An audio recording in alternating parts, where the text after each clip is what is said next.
بادشاہ کے محل میں صفائی کرتے جب ایک بنگی کی نظر ملکہ پہ پڑی تو وہ پہلی نظر میں اس پہ فدا ہو گیا، لیکن اپنی حیثیت اور ملکہ کی حیثیت میں فرق دیکھا تو سر جھکائے وہاں سے چلا گیا۔ پر دل تھا جو ایک ملاقات کی حسرت میں تڑپتا رہا۔ عشق کی بیماری نے جسمانی بیماری کا روپ لیا اور وہ بستر پہ پڑ گیا۔ بنگی کی بیوی بھی اس ساری حالت سے واقف تھی۔ بنگی کی خراب حالت کی بنا پر اس کی بیوی اس کی جگہ پہ کام کرنے لگ گئی۔ کئی دن تک جب بنگی ملکہ کو وہاں نظر نہ آیا تو اس نے اس کی بیوی سے دریافت کیا۔ بنگی کی بیوی یہ سوچ کے گھبرا گئی کہ ملکہ کو اصل بات بتا دی تو نہ جانے کیا حال ہو ہمارا، لیکن ملکہ نے اس کی گھبراہٹ جانچ کر اسے اعتماد میں لیا اور حقیقت پوچھی۔ بنگی کی بیوی نے وہ ساری صورتحال ملکہ کے گوش گزار کر دی۔ تب ملکہ نے اسے کہا، اس سے ملاقات کا یہی ایک راستہ ہے، تم اپنے شوہر سے جا کے کہہ دو کل وہ شہر سے باہر کسی راستے پہ بیٹھ جائے اور بس اللہ اللہ کرتا رہے، نہ تو کسی سے بات کرے اور نہ ہی کسی کا دیا کوئی تحفہ قبول کرے۔ ایسا کرنے سے اس کے چرچے بادشاہ تک پہنچے گے تو ملاقات کے راستے بھی کھل جائیں گے۔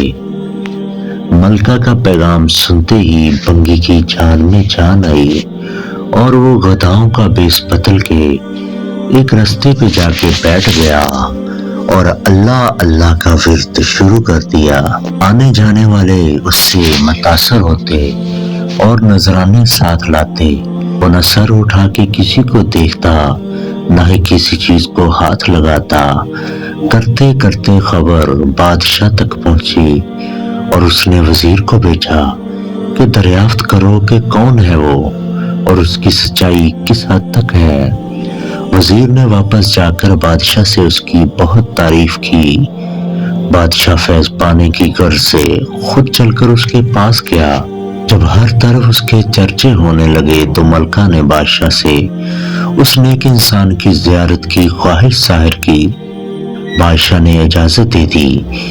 اسی اثنا میں جب بنگی کو اس بات کا احساس ہوا کہ اب تک وہ دل سے نہیں صرف ایک دنیاوی مقصد کے تحت ہی اللہ پاک کے نام کی تسبیح کر رہا تھا، وہ جھوٹا ہے، لیکن پھر بھی اللہ کی رحمت اس پر اس قدر ہے کہ لوگ اس کے سامنے جھک رہے ہیں۔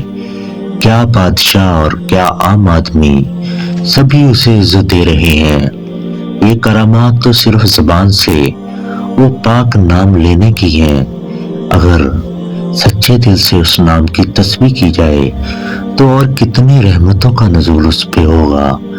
جب ملکہ اس کے پاس پہنچی تو اس نے سر اٹھا کے اس کی طرف نہ دیکھا اور وہ مطمئن ہوئی کہ کوئی آج اس کی وجہ سے اللہ کے قریب ہو گیا۔